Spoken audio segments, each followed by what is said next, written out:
Hello, welcome back to AJM Learn. Today I'm going to show you how to put a gradient fill in a shape block in Squarespace. So quickly, if you're not sure how to add the shape block, go into your back end of your Squarespace. Within a section, you can click Add Block and choose Shape. I already have one here, but when you have your shape there, you can click into Edit mode. You can change the shape itself. Hint, if you do a circle, take off stretch.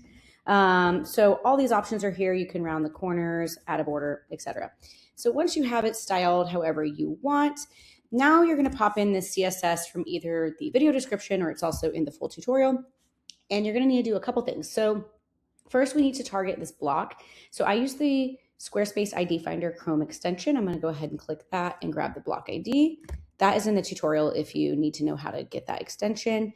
And you'll see it apply immediately. So as you can see here, we have a linear gradient and it's going to the right. So you can actually change this to top or to bottom or to left, depending on which direction you want your gradient to go.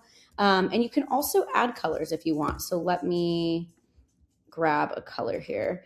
You just separate by commas and you can add more hex codes and they're just gonna stack within here. So you can add any other colors you want as well.